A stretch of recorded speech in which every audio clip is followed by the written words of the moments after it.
new data emerging has projected that poverty level in Nigeria is set to deteriorate sharply. According to this report, as many as 141 million Nigerians, that's about 62% of the Nigerian population, is expected to be living in poverty this year. I don't know what you choose to make of that particular information. For me, it is discipline. It is do what you can. It is tighten your belts however you want to do it, because there's no one coming to your rescue. It is up to you to rescue yourself. And of course, good morning to you. Welcome to the Polity on Udala Radio 104.7 FM. Here we take a deep dive into emerging developments in the political and, of course, national spheres of everything concerning Nigeria. And sometimes we also take a look at international politics and developments. I am Chisom Chinedu. Franklin Ebuka is here. Franklin, I am sure you're super proud of Nigeria right now. I mean, the Super Eagles. Hey, that laughter was in French. You know why? In fact, ever since we had that our stint with Jose Peseiro, I've been following Super Eagles with a pinch of salt. What I do now about with Super Eagles is to watch the match as a football lover, but I don't watch the match with passion or with sentiment or with expectation that we are going to win. That was why the first three matches of the AFCON, which Eagles player didn't watch, I only watched the highlights. The one I took my time to watch was against Mozambique, and although I saw some improvement in the team, of course, how the team moves ball around. But I have learned to watch Super Eagles with controlled expectations so that nobody gets to break my heart. And this time around, we're going to meet Algeria, who have been our nemesis. So if we're going to cross over this time around, I do not know. But all the same, I must give kudos to them for them to have been able to win 4 matches in a row, in as much as they've been conceding goals, because that shows that our defense is not that tight. So let's see what they can do against Algeria by Saturday when they get to play in the quarterfinals. So, and like I've been doing before, I will still watch with control expectation. If we win, we praise Jah. If we don't win, we still praise Jah. Absolutely. So that's the way it's going to be. And then talk about politics. You mentioned the number of persons who are projected to, drop into poverty rate by 2026. That data coming from PwC, and it would have been an economy, so one can project that. You know why? In 2026, we're going to see more. We're going to see more people paying more taxes. We're going to see some persons who have been evading tax paying taxes this time around, and we are not expecting to see an increment in salaries. And of course, if we are going to maintain our economic stability, whereby the exchange rate remains the way it is, I don't know what is going to happen to prices of commodities in 2026, because towards the end of 2025 we saw drop in prices of some food items, like now rice, which happens to be a staple food. I think it recorded the biggest drop because people can now buy a bag of 60 kg bag of rice for 50,000 naira, depending on the quality. Some go for 70. I think there's even ones selling for about 45,000, depending on the quality. But in 2026, if that is going to happen, I do not know. But all I know is that more people are going to get involved in so many expenditures without actually having increments in their Earnings. in their earnings. So in that very case, it's bound to happen. But whether it's going to be up to the number projected, 141 million persons, that is a different thing that we can debate. Then on the side of Atiku yesterday, and there was a statement which was issued by his media person saying that nobody in the presidential race within the ADC is going to step down for the other. For some days now, there have been this very report that pressures are coming for different quarters on that, asking Atiku for him to step down for a younger person to have the chance of picking the party's ticket. But it seems like the camps or the persons who have their eyes on the ADC tickets, they are playing the politics, because for P2B side, they've been saying anything outside the presidential ticket is going to divide us. Yesterday, Tony mentioned what Aisha Yosef said about what will happen if P2B fails to pick up the ADC presidential ticket, where she said she's not going to support him. Patu Tommy also said the same thing. I think Kenneth Okonkwo also said the Exactly. same thing. And then yesterday, Dele Momodu, who happens to be a right-hand man of Atiku Abubakar, he's saying that ADC should not allow what happened to PDP to happen to it. they should not allow any group or any persons to pressure them into making a decision. Rather, anything about the ticket should be thrown open. Whoever gets to win, let the person become the party flag bearer. So we'll get to see how these things play out in the coming days. Yesterday we said that yesterday we talked about 2026 being politicking year. It's not just at national level, also at some state level, like Osun State and Ekiti State, even Anambra State, where we're going to have a local government election. So we're going to see more politicking in 2026. Absolutely. Dr. Tony Olisambeki is here. He's going to be doing justice to all of the matters on our desk this morning. He's our in-house analyst. Good morning, Tony. Good morning, Chisom Chinedu. Good morning, Nigerians. Good morning, the good people of Southeast. Good morning, in the Anambra. Good morning, in the Onitsha. Good morning, in the Osimo. Good morning, everyone. A lovely Wednesday we have this morning, the 7th day in the month of January. And I believe by now everybody's back to base. You know, you must go back to base. That's the military language. So when you hear back to base, so it means that everybody should be where he should be, and for whatever reason why he should be there. I don't know if there are those who are still at the villages. I don't know, but I understand that there are burials coming up, and then some would like to use that opportunity to conclude what they have started. So it's a very beautiful morning. We thank God Almighty for his mercy, for being here as well, and then for those who are listening to us, and then for those who are joining us either for the first time or those who have been on different places. But in any case, we are happy that you are there, you are listening to us. What we have this morning is to do justice to issues, developments. And then I listened when Franklin was talking about Nigeria and Algeria. Of course, they have been our nemesis, no doubts. But if we can manage Osimhen, I see Algeria not getting anything from that game. You know, everybody understand why I say if we manage Osimhen. Because once he's in that very team, defenders have no peace. So in a bid to curtail him, they free likes of Demola Lukman and Akos. They free them.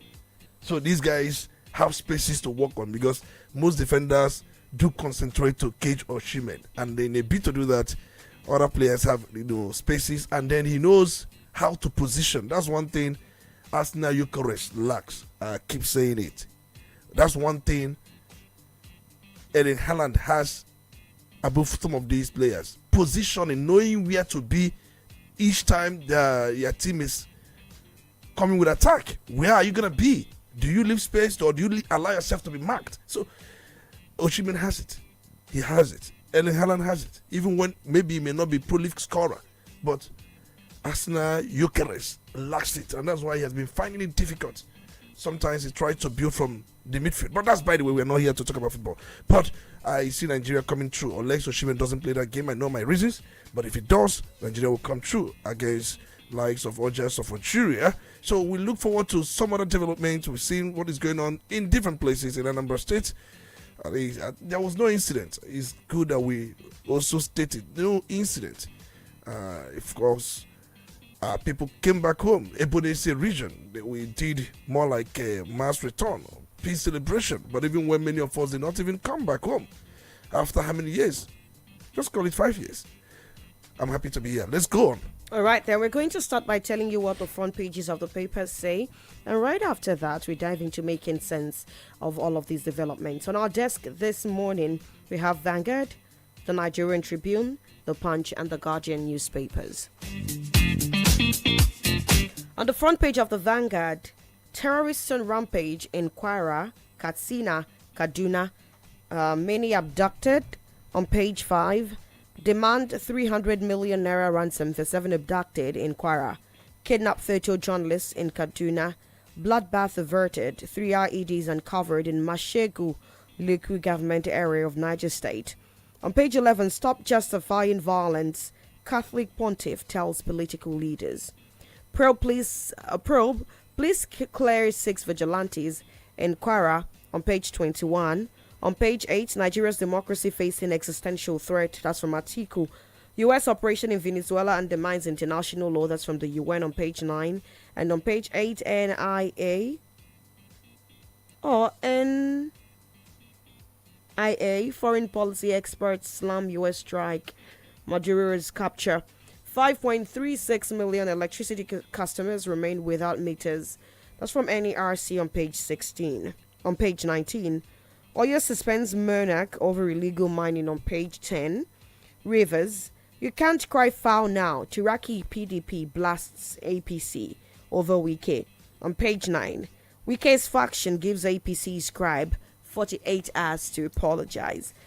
And 2025 AFCON, it's Super Eagles, Algeria in quarterfinals on page 56. Chief of Army Staff visits IBB. Abdul Salami, Governor Bago, promises enhanced security on page 49. I am fulfilled establishing a world-class university. Afe Babalola is speaking on page 10. Okay, so let's go back to the Tribune newspaper. The banner headline here says plot to destabilize ADC will fail. Article, the stories on page 4. It has riders. Says APC won't choose for our party. No aspirant will step down in our party, he adds. Accuses APC of standing alone by default, not by merit. ADC says no agreement on presidential candidates, hints on consensus candidacy. So this very regurgitation that APC is plotting to destabilize other parties, I just want to ask, what is the possibility that another party can destabilize another party without those in the party being destabilized allowing such to happen? Because I think that if parties begin to play by the rules, some of these very squabbles that do emanate from here to there, which on their own fizzle out. So ADC has to do their own work to ensure that the fifth columnists, even if when they infiltrate, they won't be able to find a footing for them to stand. Above the non-plate, 19 banks meet new capital requirements ahead of March 2026 deadline. The story is on page 3. I think why the banks are doing their own capitalization. I think pension fund. I think they also have their own. That should be between 20 billion and 25 billion, and they have till 2027 to do their own.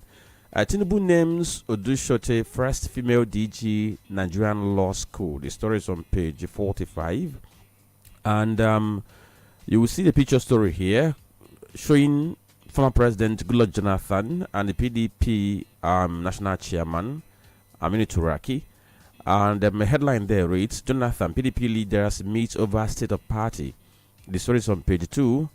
Ex-president remains card-carrying member of our party, promises commitment to Turaki. Jonathan keeps mum. Those ones were the riders to that very story. Niger killings, Raps Minority Caucus calls for national security reset. The writer says condemns wave of violence across the country. The story is on page 43. Ekitiguba, PDP members protest exclusion of candidates. The writer says opposition parties threaten boycott. The story is on page 2. I saw that very story where opposition parties on the IPAC are saying that if INEC fails to allow PDP to be part of the election, that they are going to boycott the election. If they are going to make their threat real, time is going to tell on that very one. And I think with that story from Ekiti State, we summarized the headlines on the front page Tribune. All right, then from the Tribune newspaper, let's go tell you what the Punch newspaper says. And electricity subsidy nears 2 trillion naira yearly. That's on pages 9 and 20.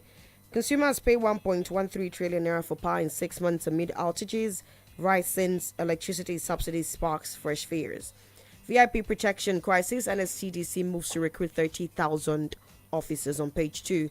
Recapitalization hurdle. Pension firms hunt for 277 billion naira lifeline on page 21. I'm just curious to find out, to protect VIPs, we're employing 30,000 officers. And then we've always had this shortfall in personnel in other security outfits to protect the average Nigerian. Well, NSCDC said that ever since Mr. President gave that his order that policemen who were on escort duty to VIP should withdraw, that they have seen pressure being mounted on their personnel and now they are running short of men, so they are going to recruit more so that they'll be able to meet this very, very new responsibility. Shameless, very shameless. IG deploys newly promoted DIG 17 CPs on page 3. ADC ticket, Atiku rejects call to step down, blasts Tinubu. On page 3 as well, 2027, Jonathan pledged active role in PDP, says Turaki. And banditry, police free 6 vigilantes arrested by army. GNI fire, 3 siblings burned to death for burial, January 14. Ekiti poll, opposition parties threaten boycott over PDP exclusion. Okay, over to the Ghana newspaper. And, the big headline there says Nigeria's fuel crude importation concern defies price war. The story is on page 6. And under headlines, 2027, I will step down for no one. Article vows. The story is on page 3. Over 140 million Nigerians may become poorer by December. Check page 22, or rather, page, that should be page 12 of Guardian. Then this one says U.S. operation in Venezuela undermined international law. The story is on page 2. And let's go to page 7, where the headline here says poor interagency cooperation may stall Joshua's vehicle crash investigation. And IGP orders mobilization of withdrawn VIP escorts, deploys DIG 17 CPs. The story is on page 29. COAS pledges normalcy in polity amid calls for state policing, forest guard. The story is on page 29. We keep on making calls and making calls and making calls while people keep on dying. Because U.S. launched an attack in Sokoto, and we are caught up in the frenzy. Even the federal government, everybody was caught up in the frenzy. Everybody was talking about, how we are going to annihilate these very bandits and terrorists. But guess what? Ever since that strike, these bandits and terrorists, they have been striking on daily basis. That tells you that they are sending a message. But how is the government responding? We keep on talking and talking and talking. Then APC has no right to complain about Wike, says PDP. The story is on page 6. Resident doctors bicker over negotiation, begins strike January 12. It's on front page of Guardian, page 4 precisely. Government suspends Oyo Monarch over alleged illegal mining. The story is on page 29. And the last story on the front page of Guardian says, police nab 20-year-old suspect over 1 billion naira international romance scam. The story is on page 4. I texted this very one. Where you see young persons now, what they think about is how to make money the quick way. I went for an event on Monday, and I saw a very young guy. Do you know his nickname? Evil Money. That's his nickname, Evil Money. So the thing is that young persons now have this very mindset of how do we get this very money quickly. That's why you see a 20-year-old guy already involved in internet scam to the tune of 1 billion.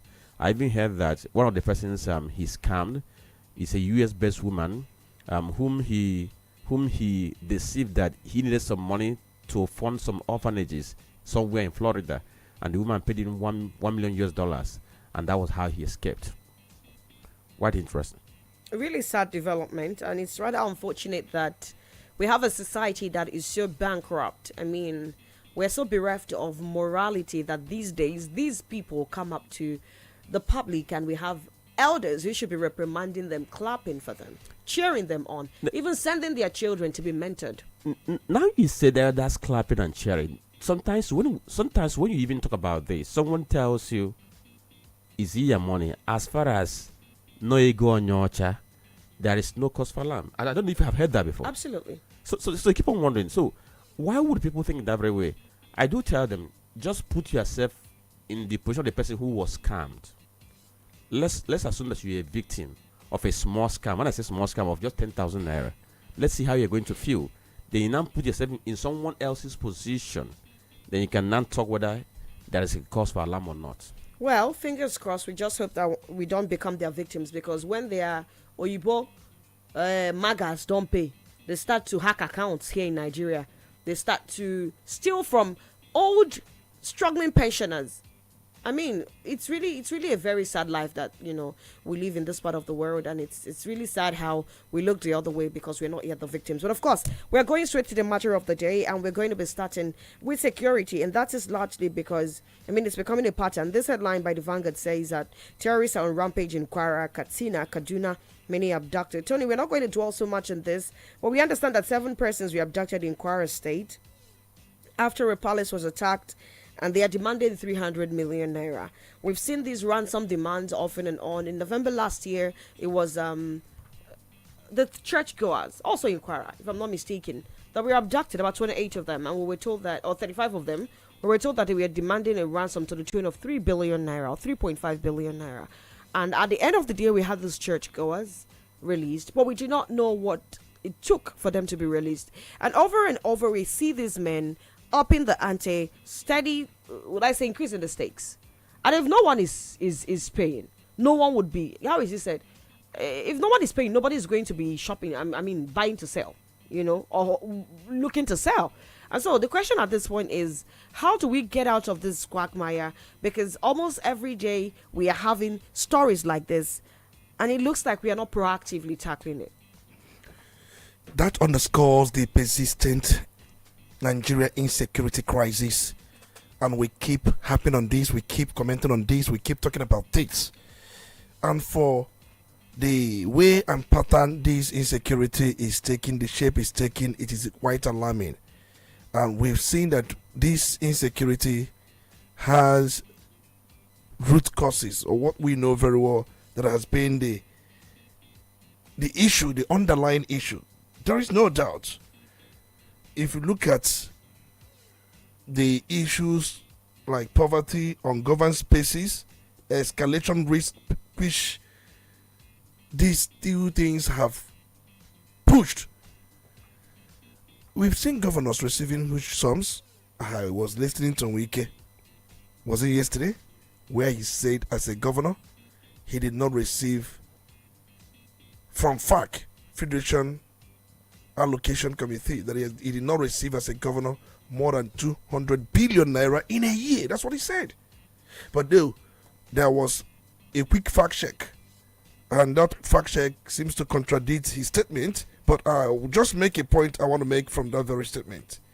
So the issue is, yes, the governors are seeing much more money now. There's no doubt. Of course, from the fact check, we discovered that in 2023, even the last year he was in office, I think he received much more than that, much more than 200 billion within that period in view. Even the 2002, where he was also in office, so he received much more than that. But the point I'm trying to make is the governors who have been seeing much money as against what, according to Wike, they never saw. They say that they never saw. They know his own state, which is one of the richest states, did not receive over 200 billion naira in a single year from FAC. But that's true, because if you look around in 2019, I think he got about 169 billion. In 2020, he got about 149 billion. 2021, 170 billion. 2022, I think about 993 billion. I think 2023 he got about 323 billion. But it tells you the range, even though that the statement was not totally correct. But governors these days receive much more than that. I think double of such amounts, if not close to double. Have they been able to use that money to address poverty in the states? Remember, what is fueling insecurity? Religious ideology, extremism, radicalism, push to Islamize, which also the issue of Sharia law have expressed it the other day, help to modify, help to precipitate. But there are these underlying issues. But I want to focus more on ungoverned spaces and issue of poverty. You've seen governors in the north. Have they been able to arrest poverty to a great extent where one can say safely that they are doing much in the area of addressing the issue of poverty? They have not done that. Then ungoverned spaces, I have said many times that Nigeria governed spaces is just quite little. Nigeria, we know the land banks, more than 2/3 of Nigerian spaces are ungoverned. Take it to the bank. More than 2/3 of Nigerian spaces and the government. So it allows this banditry, insecurity, and then terrorism. It allows them. So the bandits have these spaces all for themselves to work freely to unleash all these things. So you find out that to address the issue of ungoverned spaces, I've said it many times that we must take serious the issue of state police, local government police system, towns police system. I wouldn't want to call it community. We can call it town police. Let town take ownership of security. Because when you talk about community has no head recognized by government. But towns do have heads recognized by government. So I think I will change the terminology. Instead of community police, I will call it town policing. Because every town, if you take a clue from another person, every town has a PG. And this, we saw elections to these offices were conducted by the state government. And where the community, in their own case, choose who becomes their leader. So town police instead of community policing. Then we have local government. See, this will address the issue of ungoverned spaces, allowing people to take ownership of policing in their locality, where they address those issues without needing somebody who based in Abuja, either by any name, to take instruction before the people around that place, or maybe the police mobilize. So we don't need that kind of structure. It's not working. It has never worked, and it has really caused a lot of damages. And that's more reason why, if you look at this issue of banditry, security crisis, it has also affected our economy. We've seen farmers not being able to access their farms. We've seen schools shut down. We've seen health facilities shut down. We've seen, people displaced. We've seen IDP camps burgeoning. So we've seen all these things. These are remnants of what ordinarily we could have done. We've seen quite a lot as a result of this insecurity. Developments have stalled. Nothing seems to be moving as we expect, assume they should be. Forget all these economic indices and the rhetorics we've seen all the times. Anything that will not address the income, because most importantly, most times government, most times they want to figure out either their tax law or their tax, whatever they want to do. Do they also imagine the income of an average person in this country? Because it is through that income they'll be able to do or attend to their needs. So you should also focus on what would also make the people to have an increment in what they earn. Is important. Is it through the policy, through your policy as a government? Are you talking in that direction? Are you talking in that sense? So the issue of insecurity has not seen that seriousness by the government to address it. And you cannot address it without also addressing the root cause or root causes of this insecurity. Poverty, ungoverned spaces, extremism, religious radicalism, and what have you. These are the root causes of this issue we are talking about. So all these things we are doing is more like, say, maybe we are assuming symptomatic approach, trying to address the symptoms. We have not looked at addressing the root causes, but we have been symptomatic about it. Whenever this happens, deploy this. If you see something, you say something. How long are we going to continue with if you see something, you say something? As if that these people or these security men are readily available. We've seen how they have been escorting the VIPs. We saw this Christmas and New Year period. Most of them, they tried to hide them without capturing them on camera. So they did the videos these days. Remember, they use this security escort to show big boy. If you show your video where security escort follow you, we've seen some of these people, all these people with such mentality. I call it shallow mentality. For them, when you are being followed by security escort, it shows that you have arrived. You are big. You're a big boy. That you are talk of the town. That is rubbish. Rubbish. But these days, because of the instruction of the president, you know what they do these days? They have those people anyway, because I've seen situations where these security men, because of love for money and weak institution, they try to find their way to also do escorts. But in doing that, they will not capture them on video. The ones they will capture on video, they will be those that wear AVG uniform. But in all of this, it takes us nowhere. The point is, government hasn't demonstrated that eagerness, hasn't shown enough measures, haven't come up with white paper, any paper at all, to say that this is the way to go. What is our target this year? Because what we have as a problem, we have problem with security. What is the target? Has anybody come out and tell us in 2026 we are going to ensure that we stop this to this level? Insecurity will reduce to 0.7%, 0.8%, and look, you don't need to disclose anything because it's a security measure. But you are telling people that they should hope on this, that government is. See, let me say this. You have a concentrated security system and you expect these ungoverned spaces, just like I said, 2/3 of our spaces are ungoverned. If you go to my village now, I don't think there's any policeman there. If you go to my neighboring neighboring town, there's no policeman there. In fact, in Ebonese as a whole, I don't think if there is any policeman there. As in, I don't mean coming, visiting and go. I don't stationed there. But there are vigilante officials. Vigilante officers can't do as much because they are restricted. One thing I've said it many times, people should understand the difference between vigilante and police. Absolutely. Police are well trained. Of course, yeah.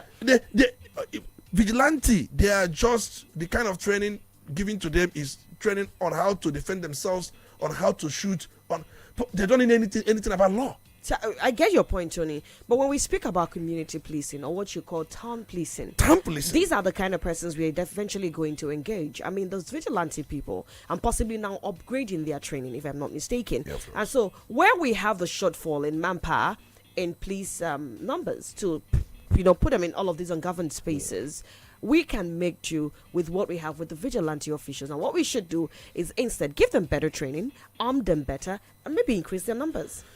I think there's limits of the way you are going to arm them. I understand that some of their commanders, the governors, are giving them AK-47 rifle because nobody is authorized by law to wield AK-47 outside those security agencies recognized by our laws. So a vigilante will go with pump action, which is also considered as a lower grade to sophisticated weapon. Pump action is not a sophisticated weapon. So that is one. And secondly, in training, you must train them not just in shooting and defending themselves or trying to target criminals on how to communicate, either crypting communication and all that, but you teach them about the way they relate with the public, what the law say and what they should do and what they should not do about the law, creating them, the extent at any point, the extent with which they can do anything. And then they approach emotional intelligence, psychological intelligence. So these are things that they're equipped, and it must also be as a result of their level of qualification, because not everybody will grasp whatever you are giving as a training. It depends on your level of education, your level of exposure. If you bring somebody who did not pass through primary school, are you going to train the person on emotional intelligence or law, psychological intelligence, or anything about? They will not understand because they don't have such requisite knowledge or background. So if you are training somebody who has maybe attended secondary school, so you can't, because if you look at some of these vigilante men, many of them don't even pass through primary school, and you give them gun. So it's not the way to go. You have to look at people who have, you must first and foremost seem to have completed their secondary school. If you have not completed secondary school, you have no business being in vigilante system. You have no business, because most training that will be given to you, it will be as if they are speaking Chinese language to you. Tony, I want to point out something to you as we round off this conversation, and this is the fact that more often than not, most people that you meet in this particular, would I call it, security circle, I mean talking about vigilante, are people from a certain, I don't want to sound degrading, but when you say people that must have finished secondary school, what are the odds, looking at what they are paid, that a boy would finish secondary school and choose to be in the vigilante? I mean, looking at the fact that, I'll use the Southeast for instance, the boy would rather go into the market and become an apprentice.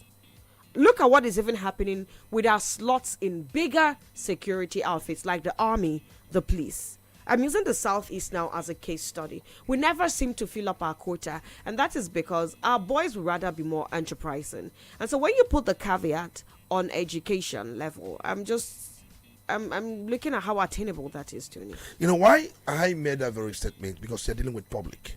Absolutely, I agree with you. Yeah, however, it's ideal. But what? How is it? How real can that be? Is it attainable? It's because there is no job.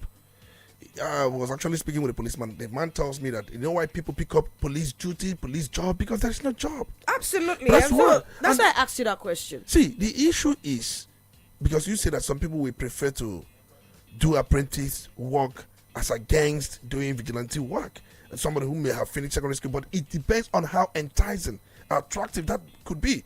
If, for instance, that issue of health insurance is taken seriously in this country or in the state, where those who are members of the vigilante system, they are covered, and they are not just them, their families are covered with health insurance program of the state government. I don't know, every state should have health insurance program. Every state is a must. And not just having a health insurance program, you must develop health facilities. At least, I have said it many times, every local government must have one general hospital. Every local government. A local government with population density should have at least more than 3 or 4. Should have at least more than 3 or 4. And that is the way government will show that this increased allocation they are getting from federal government, they are making, is actually addressing certain things. I don't know, I'm digressing a bit, but coming back to the issue at hand, where the vigilantes, maybe their members are covered with health insurance, and at least issue of accommodation. Because the portrait from you're going to pay them may not address the issue of accommodation. And remember, one would say, since they are coming from those villages, it's also expected that they have their homes. But you can also give them something as a support. Because when we have town policing, because that's what I'm canvassing for, as against community policing, they may be similar in any case. But I'm just looking at this from the angle that town has leadership structure, as against traditional community leadership structure, which is not recognized by government. But town leadership structure is recognized by government. So I prefer to, where town takes ownership. We're seeing towns taking projects. I've seen many towns building police posts. I've seen them building what you call it, post, I think a postal post. I've seen them constructing market towns, doing projects. If towns can do this project for themselves, why can't they take ownership of security for themselves in accordance with extant law? Why? Anybody, any foreigner who comes into the state, they know. And just like I said, what will make anybody to prefer going into these vigilantes is as against apprentices. It should be where it is attractive. You don't pay them 30 or 40,000 for crying out loud. If these people are there, you should pay them anything not less than 100K with good health insurance program and with also some allowance in support base. Because they may have kids who may be schooling in government-owned schools in the communities. See, we know them. They know us. They know foreigners. They take over these ungoverned spaces with good vehicles, with good security gadgets. If we have things like this, insecurity will be a thing of the past. And they have prosecutorial power. You know, people don't understand that police, they have prosecutorial power. Vigilante, they don't have. So somebody was telling me that what vigilante is, what they do is to detain people illegally. And when they detain people illegally, they also give bail. That's what somebody was telling me, that vigilantes we have. They ask you money for bail. And then you pay money for bail. They detain people because why they detain people is for you to come for their bail. So in such a state where you come for their bail, they will demand money for you. They do all those things because of corrupt mindedness of those who may wish to go in there, because why they go in there is because they know they can make money through the back doors. But by the time we sanitize the system, issue of money and bail, people, even our police, our regular police, they collect all sort of money for bail. We must stop those abuses. Stop all those abuses.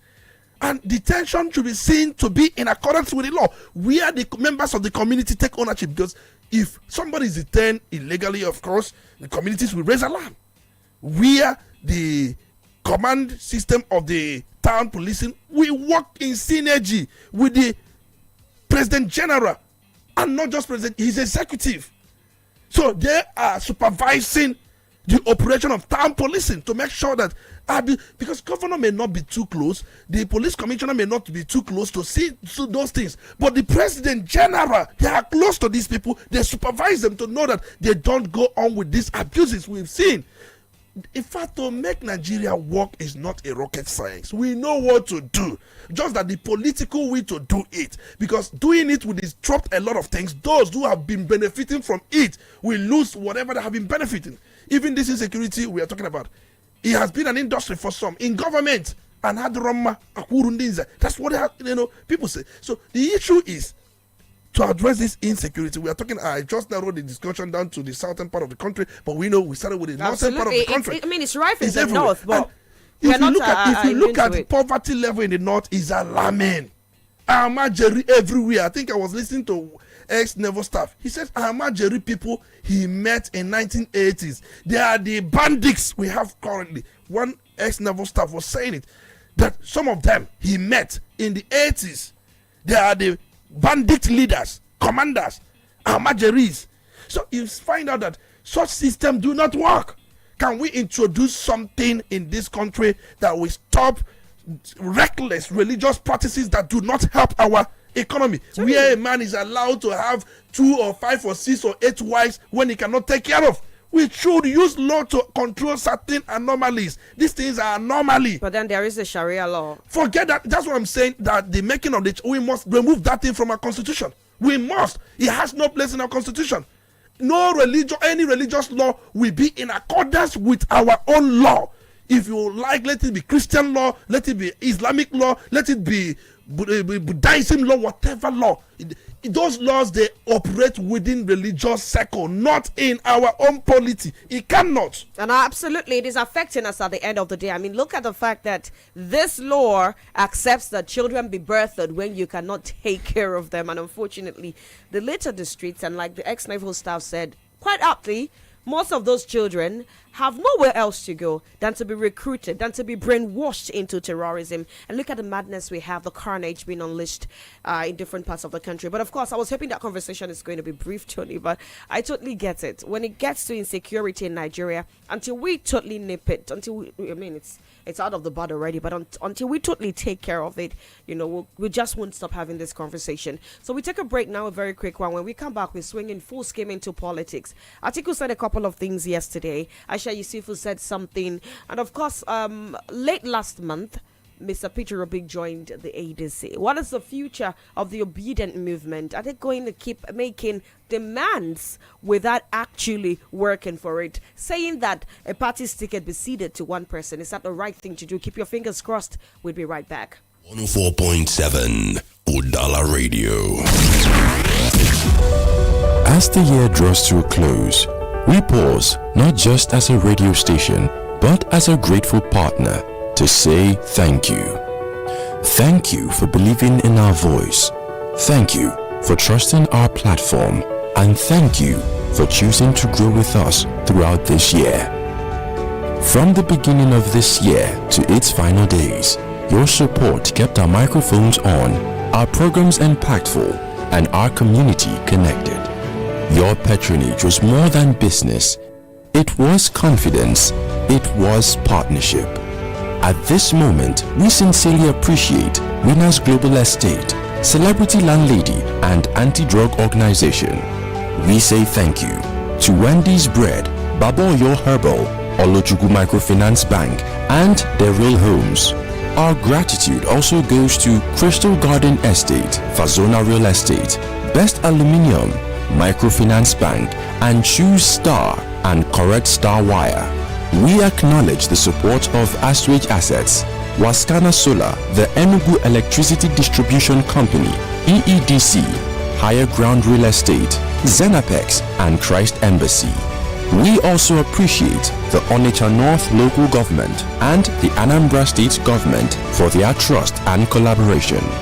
As we step into a new year, we do so with renewed commitment, fresh energy, and a promise to serve you even better.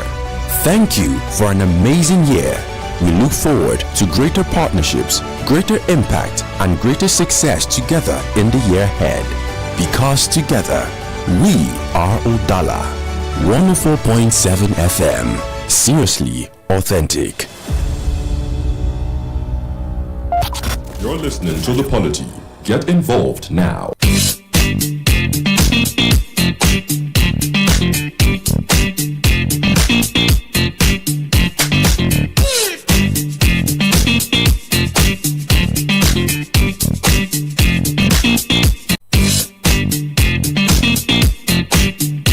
And so, if you're conversant with developments in the Nigerian political space, the term obedience is not one you should be lean to. That is because they are proponents, people who have been on the side of the Labour Party presidential candidate of 2023, Mr. Peter Obi, who has now joined the African Democratic Congress, the ADC. And Obi isn't the only one who joined the ADC. Atiku actually did join the ADC long before he did. And of course, we all know what the crisis in the Labour Party and the crisis in the People's Democratic Party, the PDP, how it occasioned all of these moves. And there we have it, two men who used to be running mates. And in 2023, they said, we cannot be running mates again because we have different agendas, different ideologies. And now the both of them are in the ADC. And people have accused one of these men of dollarizing primaries, making the chances very slim, or giving his opponents no chances at primaries. But then at the end of the day, because of the way primaries are conducted in political parties, at the national scheme of things, when the average Nigerian has a chance to be at the polls, we have to test whose popularity is even more. But then, the question at this point, Tony, would be the position of these two men, especially regarding the 2027 ticket. While we have so many issues in Nigeria to be tackled, 2027 is not so far after all, so the conversations are beginning to make more sense. It's been on since 2025 and people said, let's focus on the issue of governance. But now that we're actually nearer to 2027, I mean, March is just by the corner and, you know, very soon we'll have the campaigns declared open. Time flies, you know. And so the question at this point would be the future of the ADC come 2027. The primaries, the obedience and their demands. Do you see Atiku pandering to all of this? Yesterday there was a statement that no one is going to step down for anybody. But in rightful thinking, looking at his age, looking at the problems of Nigeria at the moment, should one man step aside? I think that's not democracy. But party, remember, has every right to decide who flags his flag. Nomination is entirely an internal affairs of political party. I'm asking you this question now on a personal note, outside of the parties. Okay.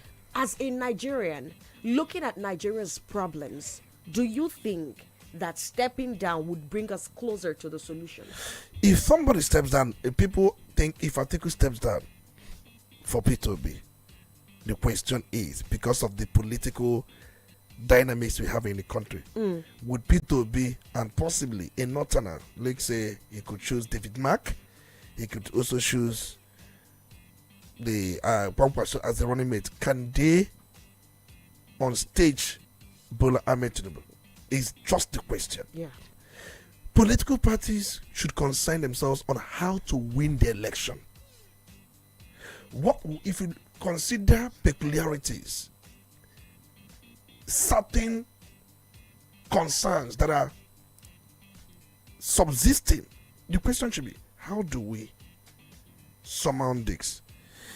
It's important. If you look around, Tinubu has trying to expand his grip, and that's why we've seen these defections. We've seen people moving into APC governors, moving into APC, and as we speak, entire South, they are all APC states that in terms of their governors. Entire North Central, all APC in terms of their governor. So he has two regions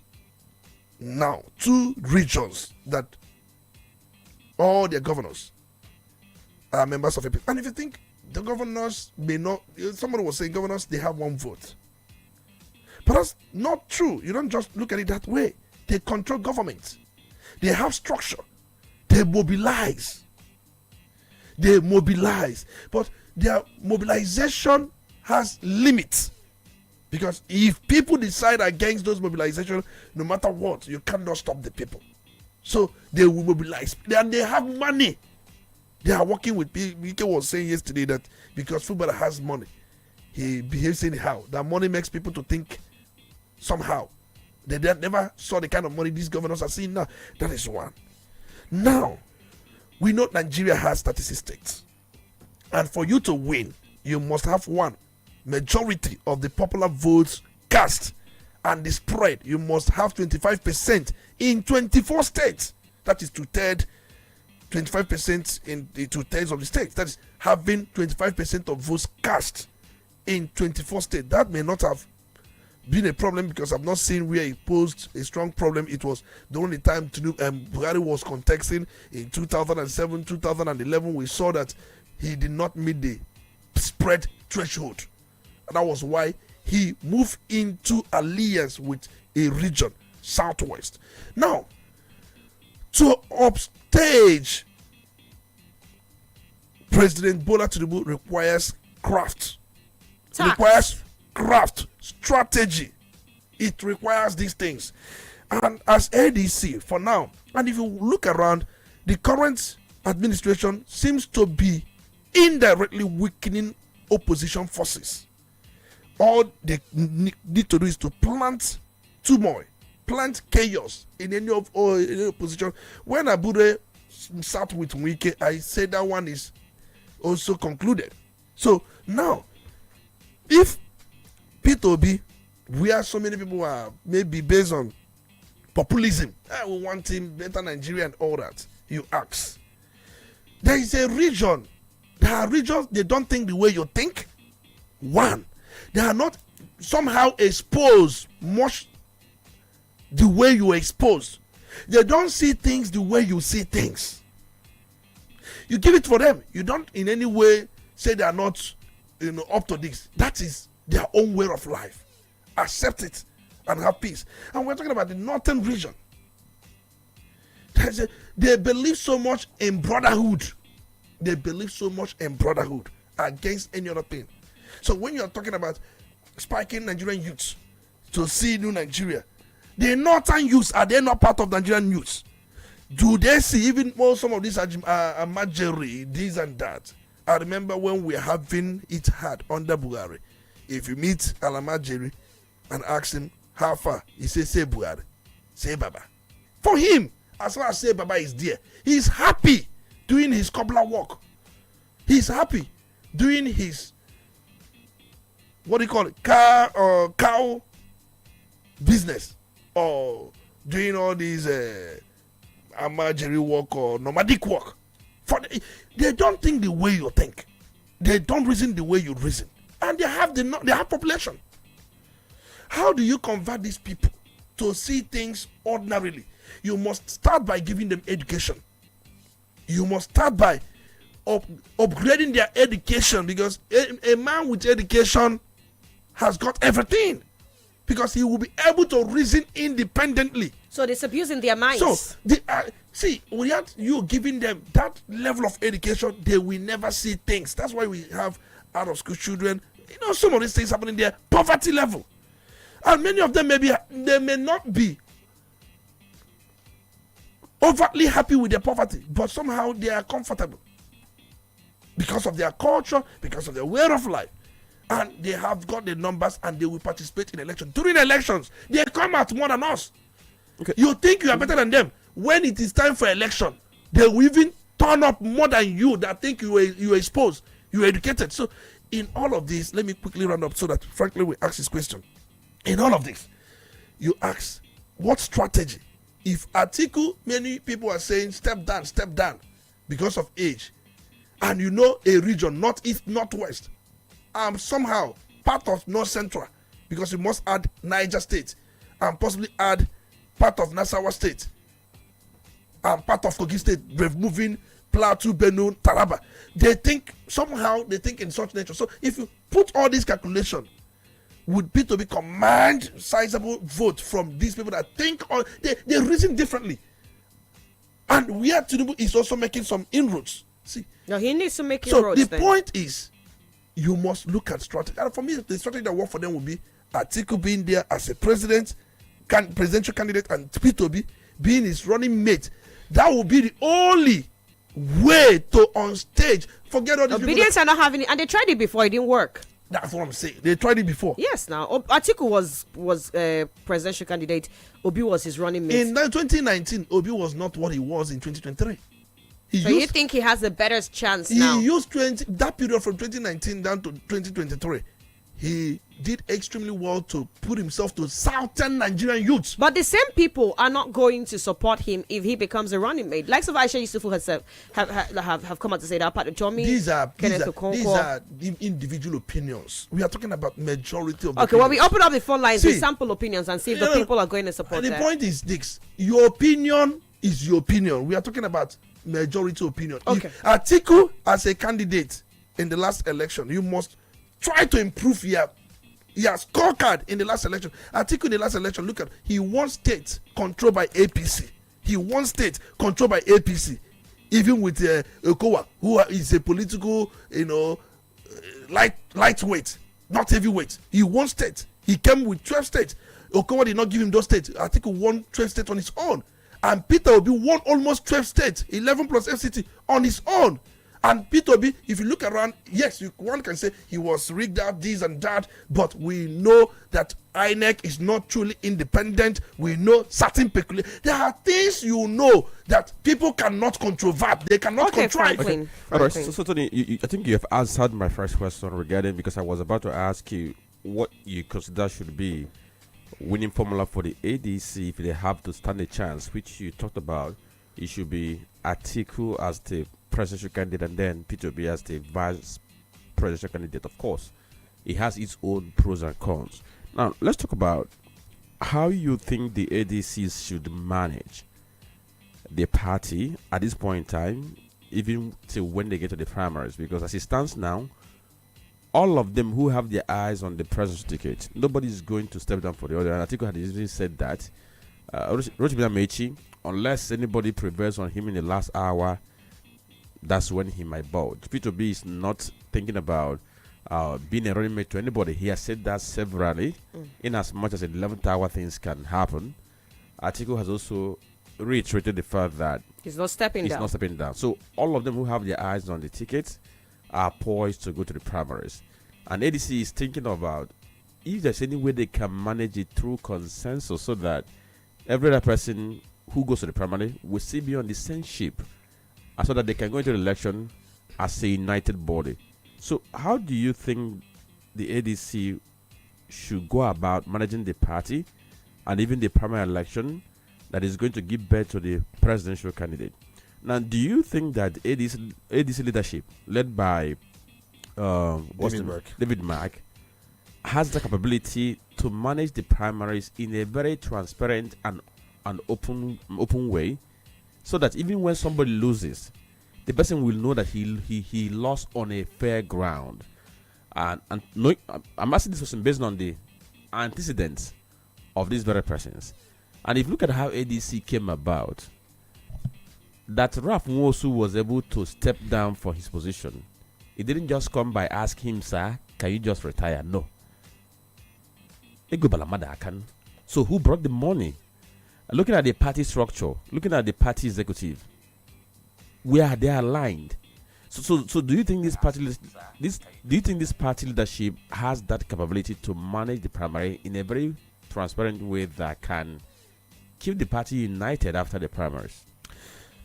For me, if you look at the people you called, they have been in politics for a very long time. And then these are people we wish they will retire from politics.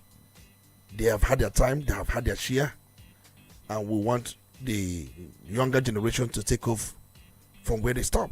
But because of what is on ground, if you look around, you ask if these people have what it takes to organize transparent primaries. And then we have David Mark, who is the national chairman and former Senate president. You have Rauf Arebuchola, who is the national secretary and former governor of Osun State, and also former minister of interior. They have been in politics. I remember how Arebo won his election, and where he was denied, how God brought him back in a manner reminiscent to how Oshomole was brought back by appeal court many years back. So if you look at the people who are running for president, Atiku has said he's not stepping down. He has said he's not stepping down. Nobody stepping down. That's to tell you, is it directly telling you I'm not stepping down? Because that statement yesterday was to let everybody know that he is not stepping down. And he tried to say it or put it in a more broader way. No one is stepping down.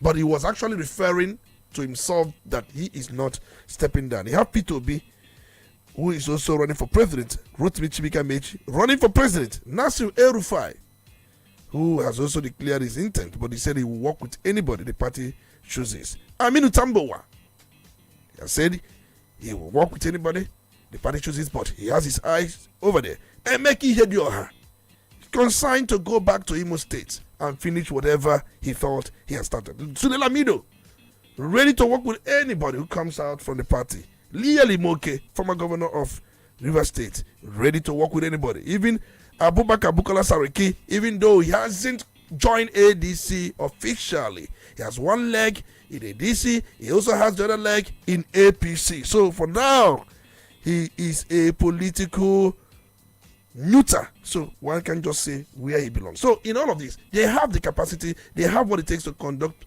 transparent primary, but there will be a caveat. There will be no dollarization.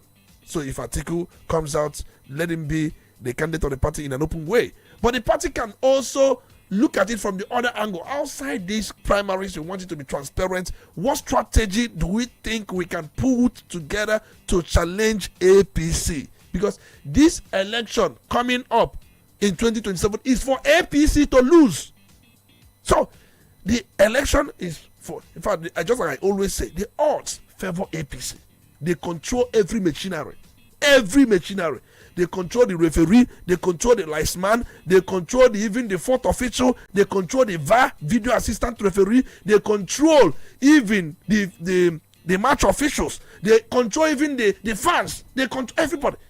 So that's why I said the odds favor them. So if you come into such a match whereby you appoint the referee, you appoint the linesman, you appoint the video assistant referee, you appoint the fourth official, you appoint even the unseen forces, the odds for you. The only thing that will make you lose that match will be where that match is more like a revolution, where people come out and say no, and where it becomes difficult for these officials so appointed by you to contrive anything, where they will be handicapped by the overwhelming. See, that's what ADC is facing. Isn't it even overwhelming that one man's ambition is holding everyone by the jugular, the party, and even Nigerians? You know, who is that one man? Atiku. If you think Atiku's ambition is holding everybody by jugular, if Atiku says now, I'm not running, with what ADC have, can they challenge APC? I mean, if the rest of them, if Atiku is out of the way, the rest, if you ask me, are minor issues. How can they challenge Tinubu? With P2B as their main candidate, and then form alliances with maybe Saraki. That's what I'm saying. Or Kwankwaso. Kwankwaso has lost grip of Kano State as we speak now, but the Kwankwasia movement, the structure he has there, can help him deliver Kano State. But with what margin? The most important thing is that it's not that you won a state. The next person, what's the margin you used to win him? People are not checking that. If you look at some of the states, Tinubu lost. Look at the margin of the losses. Look at the margin. Figures. Those numbers are what counts, not the number of states. No number of states. You may have, they may count for you that you won with 1.3 million votes in, let's say, in Kano, and somebody came close with 900,000 votes. So that 900,000 will still count because you collect it. It will still count. So people do not understand these indices. So the point is, somebody has the machinery of the state working for him going into this election, and it will take massive no from the people to say he will not go. We are even the officials so appointed by him will be handicapped to even rig. Even if they rig, the number of their rigging will not even. Have you seen where somebody is rigging an election? At the end of the day, what he rig cannot even overturn the result. That is the only way And if you look at it, there are those who support the president. He has got the Southwest supporting him. Southwest, even their youth. Look at different Facebook comments. Social media is proof. They are supporting him. He has done what nobody has done for the Southwest in terms of appointment, in terms of development. So Southwest, he has his region. Mr. President has his region under his grip. Well, he has his region under his grip, but the livelihood of Southwesterners is also the same way the livelihoods of the other Nigerians have been. I said most time they don't think that way. I agree. If people begin to think the way you mentioned, and the only thing that will make us to think that way will be one, detachment from different biases. Even tribal bias and all those things, and religious. But for us to have this determination, we must have this exposure and knowledge and education. And these things are not handy now. Oh, well, we take a break now, attend to some commercials. When we come back, we open up the phone lines. It's still the Polity on Udala Radio 104.7 FM. Tony, I would have loved us to touch on the electricity subsidy. Right, and the figures being bandied. Last I checked, somewhere around 2 trillion naira, if I am not mistaken, based on one of the reports we read off the front pages this morning. And of course, looking at the epileptic state of power supply in Nigeria, and of course, all of the money is being budgeted. Why are we still stuck in this limbo? Nothing is working. Road infrastructure is a mess. Power infrastructure is a mess. Healthcare system, a total shutdown. You look at the education system, nothing to write home about. Why are we caught in this limbo? I understand institutions are not working. But with this power issue, the promises being made, the person's in charge. Why are we not living up yet? If you look at the subsidy you're talking about, 2.3 trillion naira, subsidy or whatever you call it. If you translate it to maybe dollar, if you dollarize it, it should be around $1.5 billion. You said it's an elite subsidization because the people who have power are usually in elite communities. Rural areas do not have power. And so you're telling us that from taxpayers' money, you are paying subsidy for electricity that only a select few get to enjoy. Make it make sense. If I have said it many times, power is a capital intensive project. And then power is costly. It's very costly. If you are talking about, I've just calculated that subsidy in dollars, that 2.3 trillion subsidy in a year, because I think that should be yearly. Yes. And then if you look at it, it's about 1.5 billion naira, $1.5 billion. But I must let you know that if you talk about the cost of electricity in some other countries, it tells you that it's about such amount of money where they actually have the electricity. That they do have there. They do have there. So it's corruption. You can't tell us you are subsidizing something where we are not seeing the impact. We don't even see the electricity in the first instance. We don't see it. And for the fact we don't see it, and you tell us that there are a lot of things done in an opaque manner. No transparency, no record. I've said it many times. Out there, democracy we have there is democracy of accountability. The one we have here is democracy of convenience and aggregation and looting. Democracy of looting. That's what we have here. Democracy of looting. Where we copied it from? Accountability. And ensuring that oversight is something done. Audit is done intermittently. We see audits from time to time. We see records, people answering queries, people answering questions. Why this? Why not this? And things like that.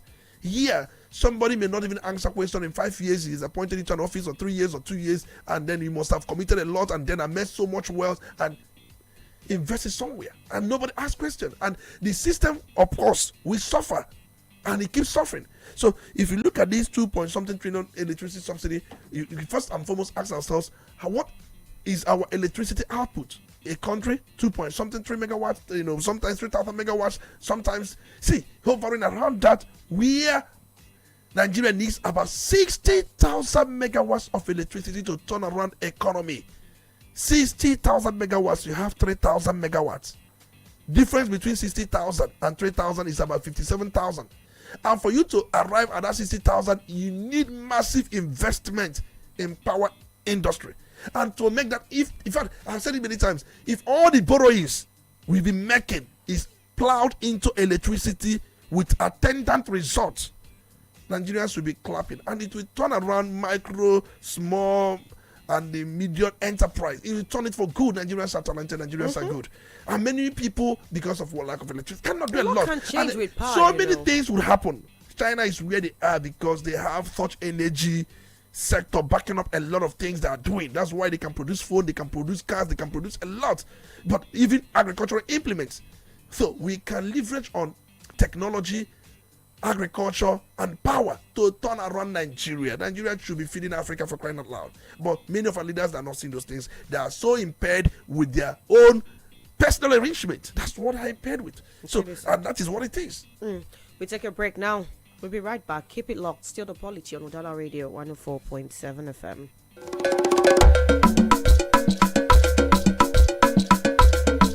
Udala Radio 104.7 FM. Seriously authentic. Quality bread, Wendy's bread. For your family breakfast, Wendy's bread.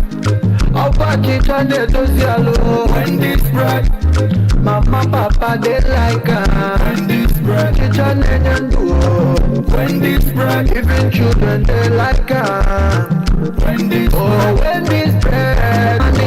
Wendy's bread. You get it better, tasty. We go sweet your belly. Wendy's bread. Wendy's your body, chama. Wendy's bread. Wendy's bread, tasty bread. You can contact us on our official address, Second Business Park, Enugu Road, GRA, beside Onitsha, Anambra State. We also have another branch at St. Michael Plaza at Tandy Road. Also contact us on 070-1149-1571. Wendy's bread, your tasty bread.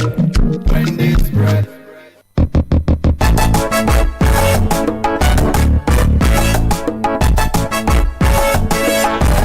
When you think of roofing, think of strength. When you think of durability, think of beauty. And when you think of all three combined, think Best Aluminium MFG Limited. At Best Aluminium, we don't just manufacture roofing sheets. We create protection, comfort, and style for your home and business. Whether you're building from scratch or repairing an old roof, we have exactly what you need. Our products include stone-coated roofing sheets, aluminum roofing sheets, and colored roofing sheets. But that's not all. We also offer residential and commercial roofing services, roof repairs, gutters, emergency roofing services, and even durable cookwares that bring quality to your kitchen. Visit us today at 30/32 Anyika Street, Awada Obosi, Anambra State, or call us right now on 0806-416-2374 or 0706-059-6203. With Best Aluminium, you're investing in peace of mind, in beauty, and in the future of your home. Because when it comes to roofing, the best choice is always Best Aluminium MFG Limited. Tomorrow's technology today.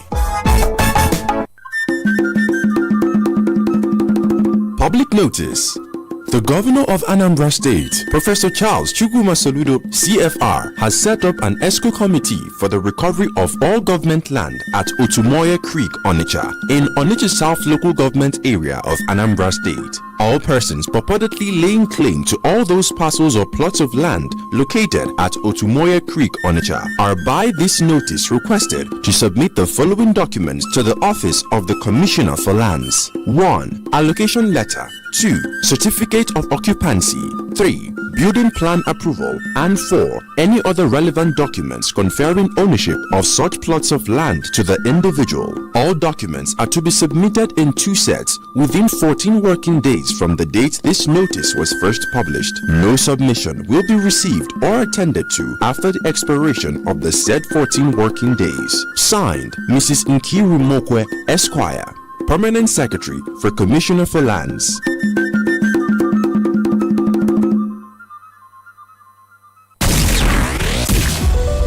As the year draws to a close, we pause not just as a radio station, but as a grateful partner to say thank you. Thank you for believing in our voice. Thank you for trusting our platform. And thank you for choosing to grow with us throughout this year. From the beginning of this year to its final days, your support kept our microphones on, our programs impactful, and our community connected. Your patronage was more than business. It was confidence. It was partnership. At this moment, we sincerely appreciate Winners Global Estate, Celebrity Landlady, and Anti-Drug Organization. We say thank you to Wendy's Bread, Baboyo Herbal, Olojugu Microfinance Bank, and their real homes. Our gratitude also goes to Crystal Garden Estate, Fazona Real Estate, Best Aluminium, Microfinance Bank, and Choose Star and Correct Star Wire. We acknowledge the support of Aswage Assets, Waskana Solar, the Enugu Electricity Distribution Company, EEDC, Higher Ground Real Estate, Zenapex, and Christ Embassy. We also appreciate the Onitsha North Local Government and the Anambra State Government for their trust and collaboration. As we step into a new year, we do so with renewed commitment, fresh energy, and a promise to serve you even better. Thank you for an amazing year. We look forward to greater partnerships, greater impact, and greater success together in the year ahead. Because together, we are Udala. 104.7 FM. Seriously authentic.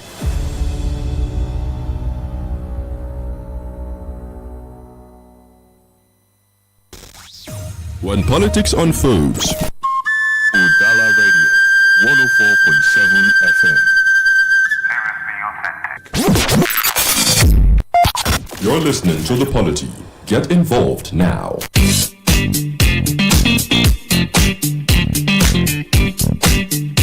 To get involved, put a call across to 0803-221-6973, 0803-827-6694.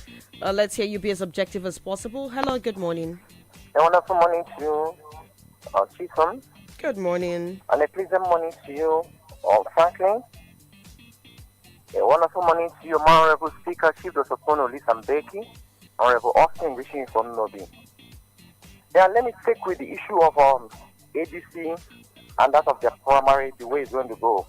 I think Nigerians are watching, and the ADC have enough responsibility on their shoulder to prove all political parties wrong. Yes, because if they believe in some shenanigans going on in various political parties, I think they have failed the hope and the interest of Nigeria. Having said that, I want to talk about the issue of subsidy in electricity. I want to say that issue of subsidy should be scrapped in Nigeria because they have lost the content in which it was being made for.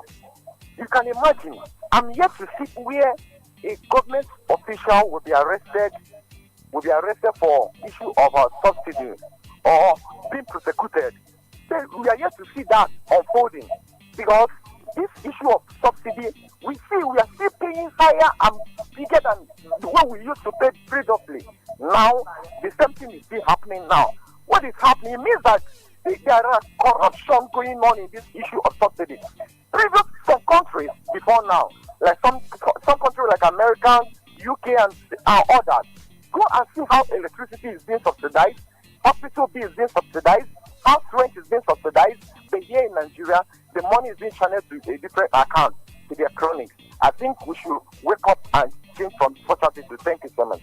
All right, thank you for your contribution. Let's hear you now. 0803-221-6973. Hello there. You should try to. Are you there? Hello, I'm there. Yes, good morning. Good morning. Good morning, Tony Olitambeki. You're welcome. Yes, good morning. Good morning to you. Yes, Franklin, good morning. The voice of Honorable Idris the Mayor, Ukusume, JP, Ukulola, Ochendo, Numwezeneka would have known. Can I go on? Yes, please, go ahead. Yes, let me just make it clear from the analysis, which very nice analysis of yours this morning, through Tony Olitambeki and all of you in the house. It has been crystal clear that article, P2B, and so on are just clearing way for Tinubu to continue his leadership in Nigeria.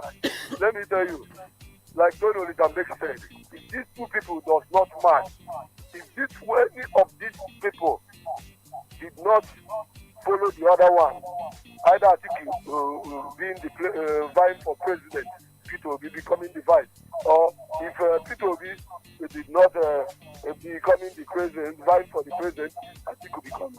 They are just trying to give Tinubu the government of Nigeria in a cluster of gold. There is no way, I'm telling you, by the way Tinubu is going now, there is no way if these people does not match, any of them can win Tinubu. INEC are there, other stages are there. So let them know what they do. If they want of fit the present government. Then another thing is that all these things we are talking about police and this state police. If there is state police in every state and local government in every state of Nigeria, there will be peace. Because now, I know Tony Lisambeki, for example, now. If he's a thief, I know. And where he lives, I will know. So, all these things we are doing is just beating about the bush. We are not serious fighting insecurity. Thank you and God bless you all. All right, thank you for your contribution. Let's hear you. Hello, good morning. Hello? Yes, good morning. Good morning. My lady. Good morning. I've moved from the radio. Good morning. Please turn down the volume on the radio. I asked after you yesterday. Oh. Well, the political terrain is beginning to be very interesting for some of us. Odadagi and my friend Franklin, we are looking at this down beyond today. David Mark's crew are all well made and very wealthy, leaders, and seasoned politicians too, if we must give it to them. We'll put that aside. Now we say, okay, the present administration has all of them, INEC candidates on their efforts. So what? After we're all Nigerians, aren't we? And the Nigerians, after all, they created, the present administration has created space for Nigerians to say, no, we don't want you, because we've been suffering in this country, because we need something better, because Nigeria deserves better. That's what we're saying. We're not saying that they're entirely bad. No. We are saying we need better Nigeria that it used to be. That's what we're trying to say. And if there is mass people that are ready to do that, they should. Even with Atiku and Obi and the rest, those of us that are obedient are saying we are not interested in party politics. We are interested in salvaging a country that is in their strength. We want to bring Nigeria out of where it is. We said, okay, Pan Pacific have a huge strength of country. Huge strength that are on scavengers now. Want to tell you, come out. You don't have any right to be a scavenger. You can't be a scavenger when you are one going to rule. Come out. Let us save our country and make it what it should be. That is what we want to do. That's what we're doing. That's what we're doing. That's what we're doing. Obedience. Yes, because it's the best. It's as simple as that. All right. As simple as that. All Let God will make a way. I will say a pleasant day in Onitsha. Enjoy the rest of your day too, what I say. Now, just to let you know, we're live on Facebook. The handle is Udala Radio 104.7 FM. Good morning. Are you there? Hello? Hello? Good morning. Yes, good morning. Good morning, Franklin. Yes, good morning. Good morning, can you hear me? Yes, we can hear you. Good morning. Okay. This is Michael from Awada. Go ahead, Michael. My contribution is like this. See, the way I see it, any party that will come out is very difficult to win Tinubu based on the structure he's putting on ground. If you look at just yesterday, he appointed a DG for Nigerian Law School. You go to Nimasa, he's a Yoruba person. You go to Pencom, Yoruba, Finance, Central Bank, everywhere. He just places his people. That's number one. Number two, the man is not capable of ruling Nigeria. If you look at him when he's speaking, he's struggling to even speak. Nigeria needs a charismatic leader like Obi. We don't need all these old men. They have failed Nigeria.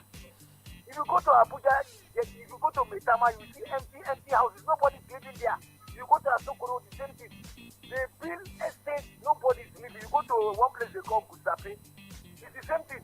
You go to Katampe 1, Katampe 2, Katampe 3. So we don't need all these people anymore. Most of them, they have tried. They have been in position for many years. They have looted our money, buy houses here, buy houses abroad. We don't need these people anymore. It's a mistakenly ring the election of 2027. That will be the end of Nigeria. I can bet you. Because this country will not be, there will be crisis. So there's no how people will come back, Nigeria will stand. We don't want them. Thank you very much. All right then. You can drop your comment on Facebook, Udala Radio 104.7 FM. You can also put a call across to join the conversation, 0803-827-6694, 0803-827-6694. Good morning. Hello, good morning. Yes, good morning. Yeah, my name is Philip Chimesi. I'm calling from Opoko. Let's hear you, Philip. Hello. Go ahead, Philip. We can hear you. Thank you very much. Let me go to the side of security of a thing, a vigilante. I believe that vigilante of a thing is not a matter of rank and file. And a graduate can never go and obtain a duty of a vigilante. Look at it in this very area of Boko here. Let me tell you, the local vigilante we have here, 95% of them are illiterate. And they fit the job. So when you look at a graduate, don't come and say, I employ you for a security. You are trying to make a mistake. Because the issue of security is a matter of minds and spirits. If you can take that risk and so, look, for example, now go what is happening in the north now. All those people facing all these people who live based in Abuja, they are attacking Europe. That's what I know about that side. And again, of this political of thing, ADC, PDP, Apuga, this and that, come up 2027. Yoruba and Hausa will just vote Tinubu again. Go and park it somewhere. Bye-bye. All right, bye for now. Hello there. Good morning. Yeah, thank you. Good morning. Good morning. People. This is Honorable Water John. Mr. Sister. Good morning. And Franklin, good morning to you too. Actually, Mr. Sister, you made a statement that impressed me this morning, and I was impressed, actually, when you talk about the Northern Brotherhood, that exists among the Northern Brothers. That actually reminds me that the North values brotherhood above relationship.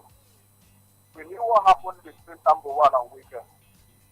And the worst part of it is that the disappointment comes at the dying minute of the day, at the time where you have no other option to rely on. We have heard so many people make statements like Yusuf. If Obi doesn't go for the president, they will work against him.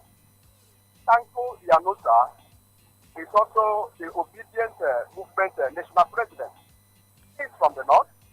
He have also made his own position known to Obi. And Aisha Yusuf is also from the north. I think we converge here to learn. Obi should be very careful because their disappointment comes at the time we have no other option to actually leverage on.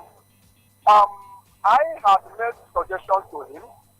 If you cannot clinch the ticket for president in ADC, go for the running mate of our people, knowing the people we are dealing with.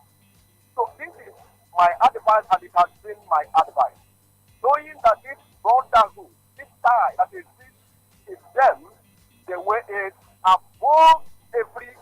international relationship, especially when it comes to politics. Good morning. Good morning to you too. So one more call and we head over to Facebook. Welcome. What's your name? Where are you calling from? Hello. Yes, good morning. Good morning.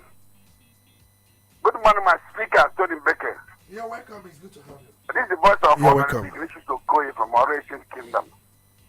Concerning what Trump is doing, Trump? the Trump issue, invading other countries. Okay. The only people that can stop is the National Assembly. What National Assembly? Huh? What National Assembly? Which one? American National Assembly. Remember his first tenor. He killed the army chief of staff for Iran in Iraq. And that time, the National Assembly warned him. Because during that time, the Republicans and Democrats had the majority in the Senate. They warned him that you will not do such thing without informing them. But now, see what he's doing. He controls the two houses. He's doing what he wants to do. Until meet the election. After the election, Trump will lose majority in the Senate.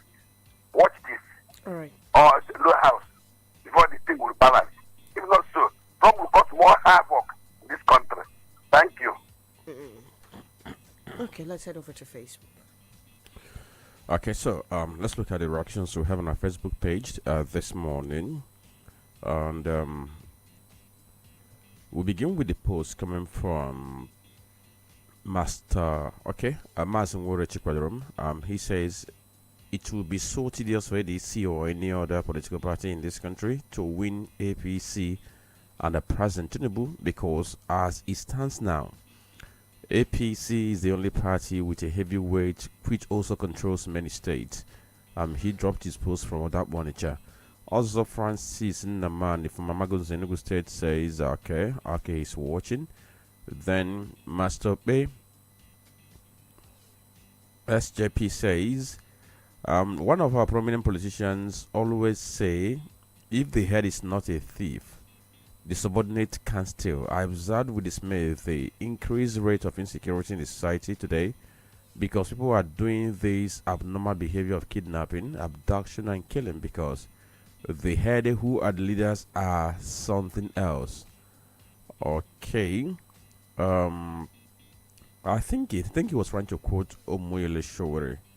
Okay. Then Honorable Sabo says, honestly, the political calculation APC and ADC. Okay. Sorry, I'm trying to reconstruct this so that it can make meaning to me. Honestly, the political calculation APC and ADC is the high side. Okay. As a matter of fact, ADC has a lot of hurdles to cross just because of the weak institutions we find ourselves, especially under the watchful eyes of APC-led government. I suggest that come 2027, we should all shine our eyes, not allow what happened in 2023 general election to repeat itself, where the INEC and judiciary hijacked the whole process. Dr. Missimo Lebra from Bora says, I wonder why so many Nigerians on attaining position of leadership become insensitive to the rights and privileges of others, especially the right-thinking majority. These were people who were once very ordinary, not perhaps born with silver spoon in their mouth, without enviable backgrounds, perhaps humble and godly. As they grew and fortune smiled on them, they caught our fancy, because they were one of us. We trusted them with leadership and gave them our mandate. Suddenly, our mandate turned to our undoing, our diminution, and our signing of our death warrant. Then Young Obama, watching from Benue State, says, I encourage our security officers to do their job with dignity and honesty. That our problem in the country is leadership, corruption, and greediness. And he's asking who is going to save the country from these very menace. And he says, in Benue State, we massively voted for a Reverend Father, hoping things will get better, but things became worse, especially in the Idoma land. Ogwamake Zechuku, thank you for watching. Then Sebastian Abigwe says, he posted from Ugwabowosi, he says, the statement credited to Atiku Abubakar saying that no one will step down for each other. Honestly, it seems as if they have not learned lessons to what happened to PDP before and after their presidential primary. Well, I guess why Atiku made this statement is just because he is sure of his financial strength, while Peter goes with his popularity, which with Nigeria, and he says God is watching. And then, Arthur Francis comes back to say government at all levels should collaborate and come up with proactive measures to tackle spate of kidnapping, banditry, and killings in the country. So these are the posts we have on our Facebook page. All right, then we're rounding off the conversation today. Tony, what are your last words going to be? We are watching and we are seeing political developments as they spread across the country. I have always said 2026 is a year of politics, is a political year. So politicians that are scheming, that are gaming, ADC, they should be concerned about strategy they must put to draw Nigerians and at the same time to on-stage Bola Ahmed Tinubu. That's what should be of major concern, because if they are not careful, primary will tear them apart.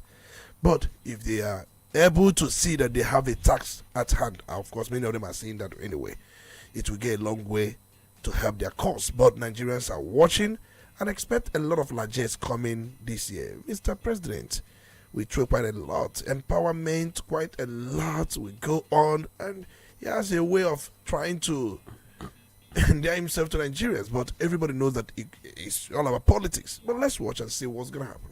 All right then, Franklin. Okay, so I think let me make my closing remark based on reactions of two persons. Sebastian Abibe talked about why Atiku is going to go by his financial strength and Peter B is going to go by his popularity. In the research on faith, of course, I think people underestimate the financial capability of Peter B. When Obi and Obi and Atiku ran on the syndicate, people didn't know that Obi did most of the financing. It's not that he doesn't have money, but the thing is that given the nature of their politics, sometimes he is frugal when it comes to giving money to delegates for them to be able to vote for him at that level. That is what the issue is. Then from what Dr. Mr. Molebera said about sometimes people come to us as the angels and we give them political position because of things that they are angels. When they get into these positions, they change automatically. I keep on saying it. The society we live in has a way of shaping us. Now, because those people that I think I said this thing before, that if you check all the activists we have, many of them are into activism because they want to be recognized. It's not because they want to better society. So those persons who are also around us, they will come to us as if they are the angels. But the moment you give them chance and give them power, once they get in, they become stock of the old. So we are just choosing the lesser devils. So the thing is this. I keep on saying this now. The only way we can save Nigeria is when we begin to make incremental changes from individual level. People begin to make their resolutions.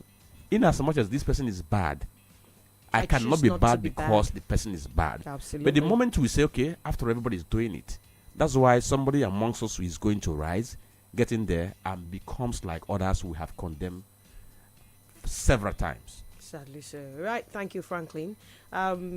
Reports of one chance activities in Abuja, very concerning developments, and of course I am hoping that people in charge of different places should rise up to responsibilities. Can we focus on governance, protection of the lives and property of the persons that we have been put in charge of, and leave politics, maybe not totally, but at least do the right thing while we still politic. It looks like we are leaving the right thing undone and politicking all the time. This is where we take down the curtain on today's edition of the Polity. Absolutely making a return tomorrow, 9:15 a.m. down to 11 a.m. right here on your seriously authentic dial, Udala Radio 104.7 FM. I'll see you at 12:25 on the Cherry Box. I am Chisom Chinedu. Good morning. Before the bridges came,